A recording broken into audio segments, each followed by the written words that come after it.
Welcome to Sounding Board, the podcast about freedom and capitalism. So, I've got something for you. Okay. I'm not sure it's going to work. But while you're doing that, would you like some mystery scotch? Mystery scotch? So this was in it was in my hip flask that you gave me. You've got the glasses already. Yeah, I'm doing it. I didn't use this in my house. I didn't even notice you'd done that. Right. I'm not even sure how to articulate this now. Well, I want to talk about people's propensity to collectivise. Right. And I suppose the point is that in our moral libertarian framework, anyone's allowed to do anything that they like as long as they don't hurt others and force others to do it. So if people want to collectivise, then they can, as long as it's voluntary. But I suppose I wanted to talk to you about what your thoughts are on people's desires to do that. Is it an innate human characteristic to want to band together to do things? And is it an innate characteristic that they want to band together but they want someone else to organise them for them in order to get some of these things done? Do they want to be ruled? I mean, that's a great question. Yes, they do. Why they do that? Is that because, so in our last podcast we talked about people being institutionalised? Yeah. Is it because it's some innate thing in the way that the human brain works? Or is it because they've just been institutionalised? For generations and generations. For generations and generations, there's been no other way. So there's been no need to even think about another way of doing things. So I think, yes, people do want to be governed because they don't know any different. They don't know any different. And they've been, we talked about state schools being little communist factories. So you spend 20 years in these institutions and you're going to get a bit institutionalised anyway. Yeah. Plus the fact that there's been government for hundreds of years, thousands of years. So people have always been ruled and there have always been overlords. And you do get Stockholm syndrome. Your brain will automatically try and compensate for this by way of cognitive dissonance. It will say, no, you know what, it's a good thing. My master is looking after me. It must be a good thing because it would be too hard and too traumatic for the brain to actually think, hang on, I've been under tyranny my entire life. Is a company, a private company, a form of collectivisation? I don't think so. But it is a group of people coming together with a common purpose. I mean, you could argue that perhaps a cooperative is, but a company that's just people are working for the company voluntarily. They are, and they're getting paid. I guess you could argue that perhaps voluntary organisations and charities could be, but a company that I am paying you to do something, there's an exchange there. You're talking about if you're the boss and I'm the worker. Yeah. So I'm boss and your management. I'm paying you something to do whatever it is you're doing. Yeah, I'm not saying that there isn't a transaction, a trade involved. I don't necessarily think that's collectivisation. So you're gathering together the people you need, the skills you need, the resources you need to fulfil your vision, which is to provide something. Yeah, so you can't do it without other people. So you're gathering people together. This isn't a trick question. So the company is, say I own the company. The company is me, and they're my, they're my ends that I want. Is it only collectivisation if it's owned by all the people? Is that kind of what you're getting at? No, I'm getting at the reason I'm doing whatever it is my company does is to perhaps it's to make because of your choice to make money for me, for my company. It's my ends.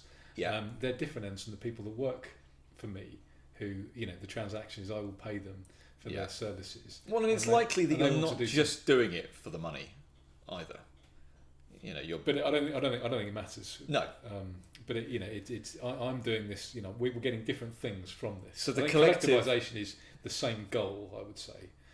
Right. Okay.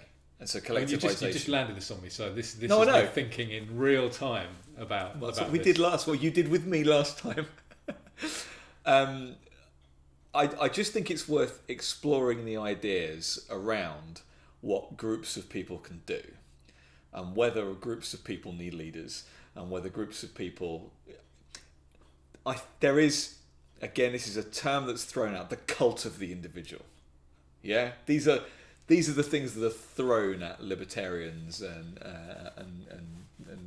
ANCAPs and whatever else, individualists, whatever you want to call them. The cult of the individual, like it's horrible. And there are very few people who actually articulate what the power of the individual should actually mean in moral terms. And we try to do that here at Sounding Board. But I just think it's worth acknowledging that groups exist, that people will get together and do something. You might convince the people that live on your street to come with you and pick up all the litter. And there's no transactions necessarily involved. There's no ownership of anything involved, but you managed to convince them and you all got together and you all did something. And that is something that human beings do. And as soon as you do involve a transaction, that's not to say that you haven't said, I'll tell you what, if you can give me a hand doing the litter picking, I'll help you do your garden or whatever. It's not to say that there aren't trades happening all over the place. And that also, if you're nice to someone, they'll probably be nice to you back at some point. Trades happen all day. It's one of the most basic things.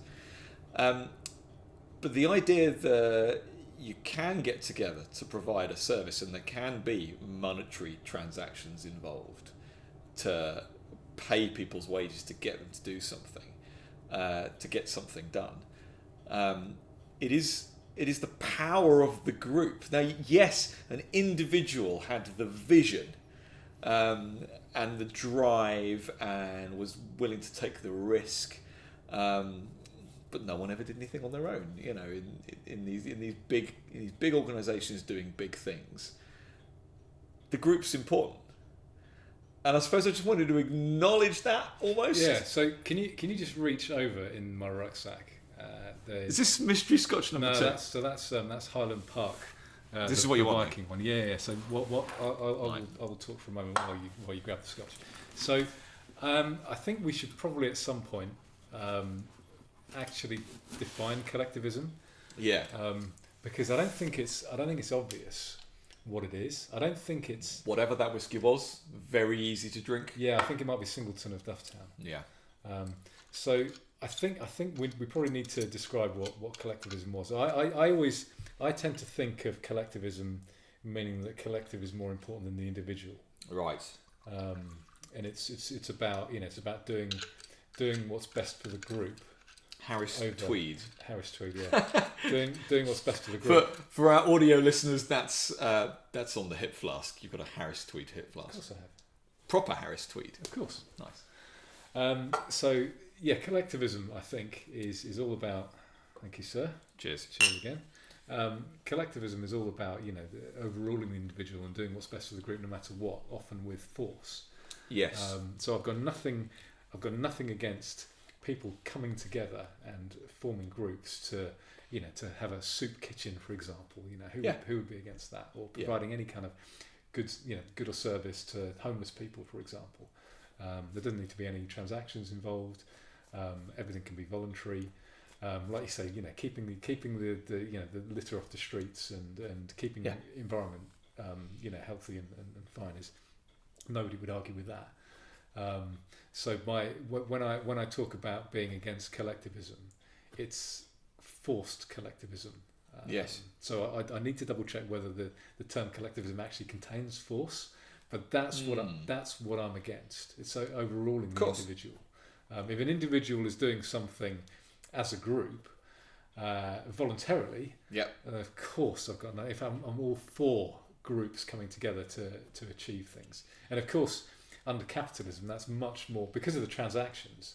That's much more likely. Think of the biggest amounts of cooperation you can, and it will be something to do with a supply chain for like an iPhone or something. You know, think of the thousands of components made all over the world that come together to build this fantastic bit of kit that you have in your pocket, or your computer, or your car, or whatever. It's like having. I think I've heard people like Matt Ridley talk about this. It's like having 50,000 servants doing the tiny individual tasks that they had to do in the supply chain in order to make that, from the person mining the copper out of the ground to the person putting the phone into the box before it got shipped to you.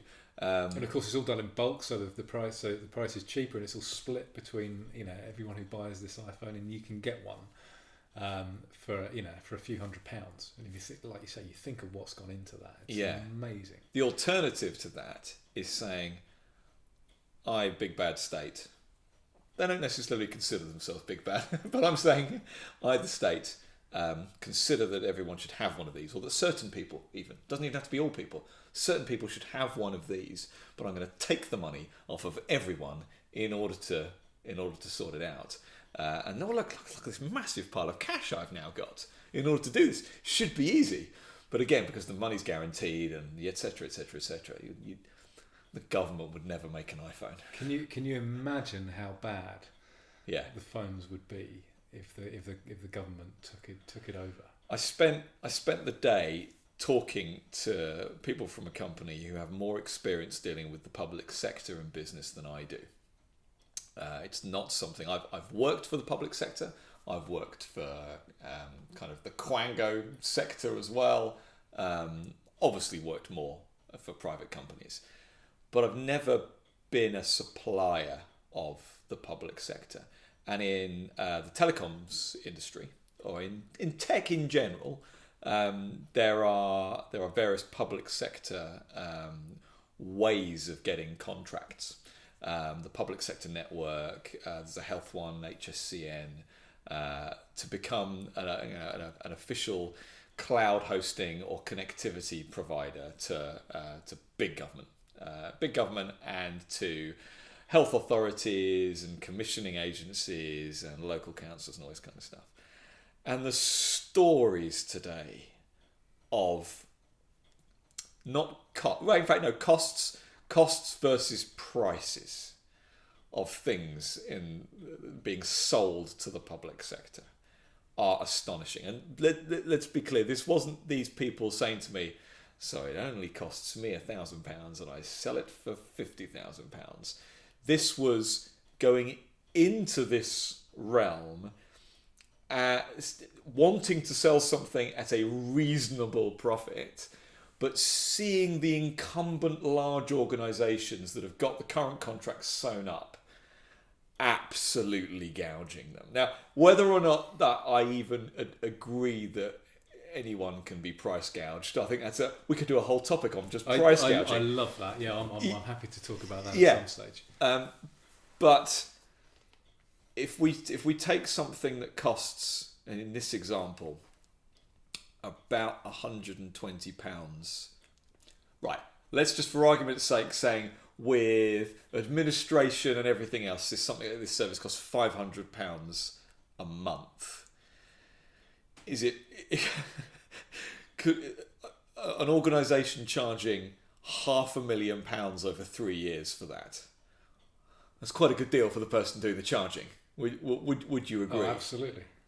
But and the fact is, no one in the private sector would pay that for that service. No one. And that's not to say that high margins don't exist, but that margin is stratospheric, isn't it? That's it is. I wouldn't, but only the public sector pay those things. I mean, I wouldn't mind how big a margin is, as long as it's voluntary. I agree, and I'm saying, and you know me, you know this is about value, and if someone thinks it's that valuable, they'll pay for it.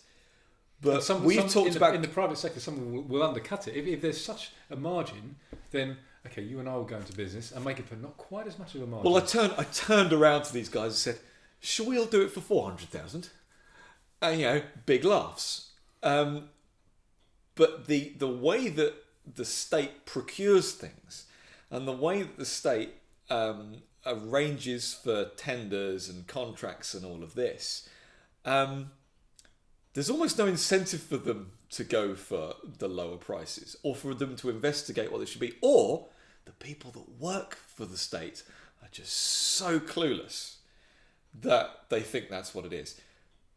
Again, one of the side stories to this was other organisations that saw that this particular government body had bought this thing for £500,000. It made them think that they couldn't possibly afford it, because they saw that this other sister organisation in the public sector had bought this for £500,000.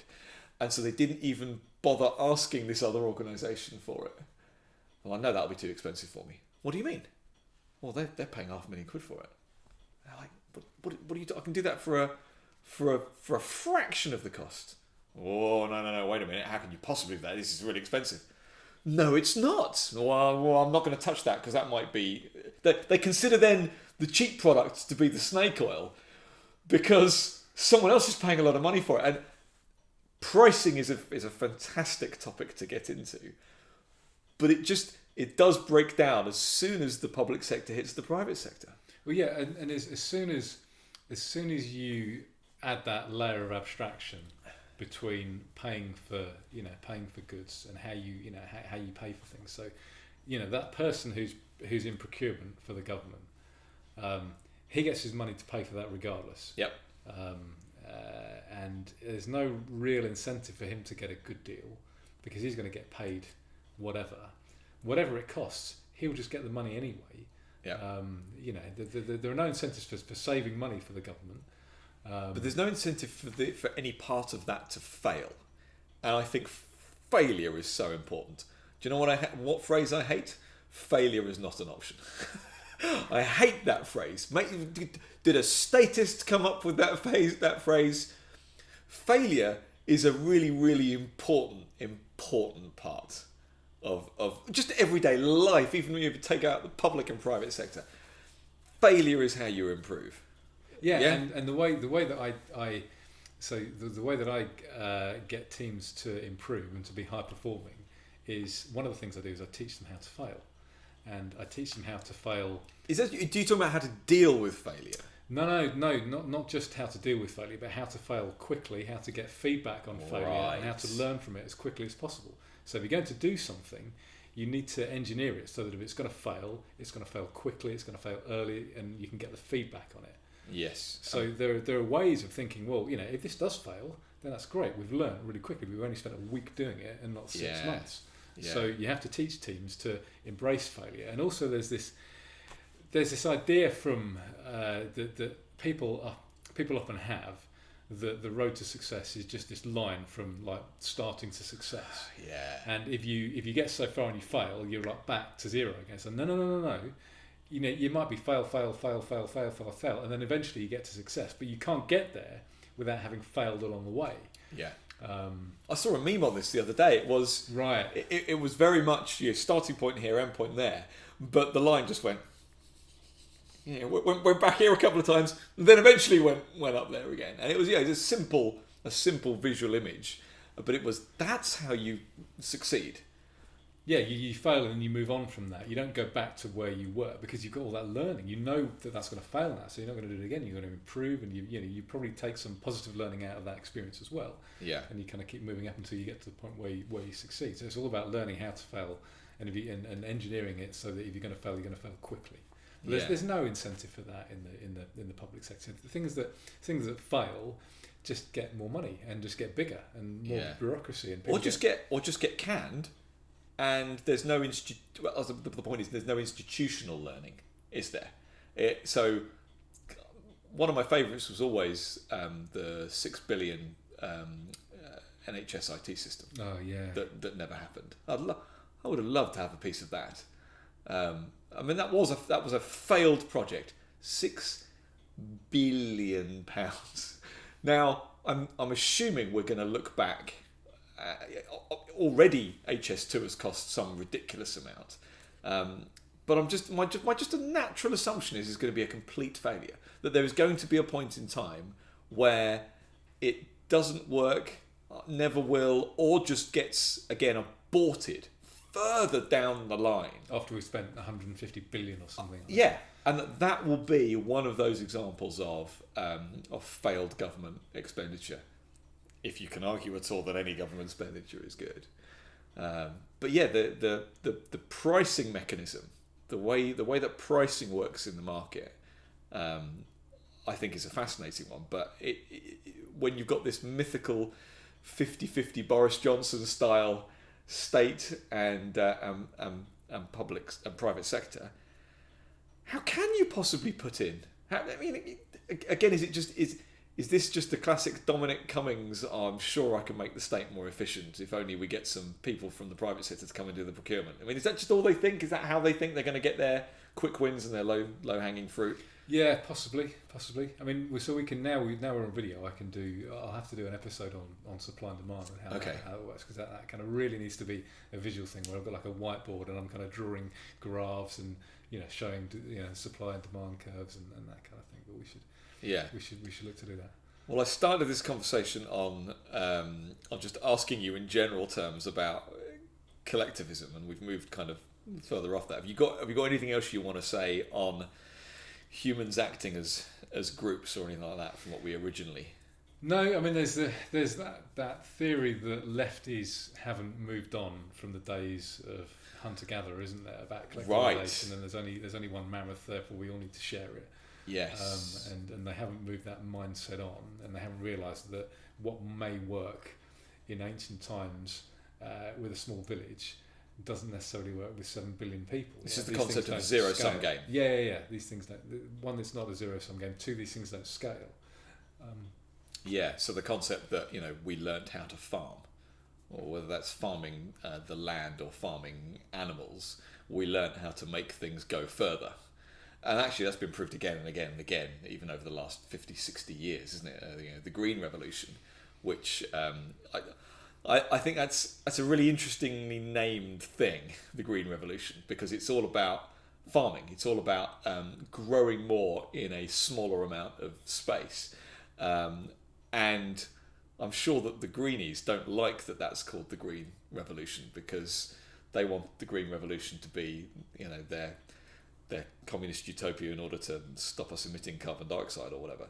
But I love those wins that happened to allow people to feed themselves and do all this kind of stuff. And that wasn't hundreds of years ago. And in fact, it's still happening now. If you look at what's happened in the last decade, again, we've managed to produce more food for less land and less water, less resources in general. Yeah, well, we're still continuing to get better at farming, and now not as we don't, like you say, we can use far less land to farm because we're far better at it. The yields are so much better because of different like fertilizers and all sorts. Can we just touch on this? I know you talked about the Greens for a moment. Okay. So just while we're here, I think lots of us know that they're basically, to quote James Delingpole, they're watermelons, in that they're green on the outside and red on the inside, and it is basically just communism and socialism that they want. But this isn't said enough, and isn't really said at all much. But please say it. If there's one thing on Earth that's going to prevent the advancement of like green technology and that's going to make emissions worse, and it's going to be socialism, surely. If there's right. Look at the history. Look at who are the worst polluters on Earth, and are they capitalists or are they socialists? Are we Socialists are seriously industrial. That's part of the start, isn't it, of any socialist project, is kind of putting people to work in the factories and things. Well, yeah, and of course you prevent innovation, so things are not going to get any better under socialism because there's no incentive to do so. There's no incentive to improve, and there's no, even if that's what you wanted to do, how are you going to get permission from the rest of society to do this thing, this idea that you might have? But this is why they don't like nuclear power, for example, isn't it? Because that actually solves too many of their problems. because it's a massive technological innovation. And in fact, if the nuclear industry were allowed to innovate, then Bill Gates's next generation nuclear reactors would be out there, creating even safer nuclear energy. There's an argument the nuclear energy is like basically the safest that there is anyway. I haven't got the stats to hand. I need to memorize this particular stat, and it's the number of people that have died putting up solar panels by falling off roofs compared to the number of people who've died in nuclear accidents. Are you aware of this one? No. Oh, it dwarfs it. Absolutely dwarfs it. If you're going to talk about deaths from energy policy, then the number of people who die by falling off a roof fitting a solar panel is massive compared to those who've died hideously from nuclear accidents. It's tiny. Yeah, I mean, so you've got the Bill Gates style of nuclear reactors that use nuclear waste. I mean, that's amazing. And that are literally like bomb-proof, crash-proof. Anything that happens to this thing, it just stops producing energy. That's the byproduct of it. It just stops producing. It doesn't go bad in the way that previous generations. Yeah, did. and I forget which one we do and which one we don't. But there's fission and fusion, isn't there? And one we haven't really tapped into yet. Yeah, fusion. Fusion, and I was reading an article by Matt Ridley about this, and the benefits of that. I mean, there is such an opportunity there if only it's allowed. We're making the biggest progress on nuclear fusion in the UK, just to put a nationalist hat on it. But UK scientists are making the biggest progress there. Absolutely. If there's a breakthrough of that kind, then that's proper game-changing stuff. And I think it's worth saying, isn't it, that I'm not for pollution. I'm not for harming the environment. Well, so you touch on pollution. There were some really good laws before the Industrial Revolution on pollution, and you had the ability to take like a factory to court, for example. If the factory built itself next to your house and was pumping out these noxious gases and thick smoke and whatever, you could sue them. Yeah. These laws were taken away in the name of progress by the state. Yeah. So in a libertarian society, when we were more libertarian, we did have laws against this kind of thing, and there were you could get compensation or whatever, or get them to shut down or whatever. So there were means. Get them to improve their practices to the point where they weren't polluting. So there were means to deal with this problem that were taken away. So the idea that a libertarian society couldn't deal with this is that we did already. It was the government that took this away. Do you think that progress would have been? In the name of progress, you say. Do you think progress would have been halted? Do you think that it would have been slowed down? Do you think that the Industrial Revolution would have slowed down at that point if those laws hadn't been? No, of course not. Of course not. So how would it have worked? I think that they would have had to have been a bit more careful where they built their factories. Think of them, even now, only something like 6% of Britain is built on. Yes. So back in the day when we had like a quarter of the population we had now, or fewer. There was absolutely no need to take away those laws. Absolutely no need whatsoever. No, I think that's a great answer. I think the concept that you had to build a factory around loads of houses. I mean, I suppose you've got to think about transport of workers and all this kind of stuff. No, I think it would only have driven innovation.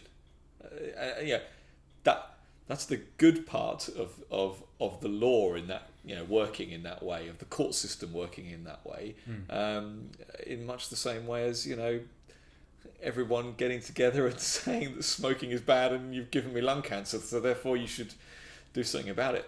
Tobacco companies or whatever. But I know, and we've said in the past, even if there might be a way that you could, even if you could prove that taking away that law actually encouraged production and encouraged the economy, I don't care. I don't care. You could force people to work 7 days a week, 16 hours a day, and you would get you could increase productivity. This is the point. This is the point. And I'll refer you to China in the last couple of weeks, building a hospital in 48 hours or whatever. It doesn't mean that was the right way to do it. It doesn't mean that those people doing the building were in humane conditions. We don't know how many people died making that hospital. There's a very strong chance that the strong arm of the state made it happen in all sorts of ways. The Chinese state owns everything. And this again is the problem with measuring production, isn't it? It's the problem with measuring growth. It's that you can be Keynesian in your methods of I'll dig this hole, then I'll fill it in again. Look, activity, things are happening. That must be growth. It's just the wrong way. Yeah, and you only have to look at when we have serious wars that GDP goes up. Yeah, that's not is that necessarily a good thing, guys? Yeah, absolutely. But my point was just that if catastrophic anthropogenic global warming did exist, it doesn't. But if it did, and there was one thing that was going to prevent us from curing it or fixing it, then socialism would be it. Yeah, that would be the one thing that would stop it. Yeah, it kills innovation. I'll agree with that, and I think that's a simple enough place to leave it. We have gone in a few different directions on that one, but I like those kind of chats. Thanks very much for listening to Sounding Board and for watching us on YouTube. You can subscribe, you can share, please rate, review, and see you again next time.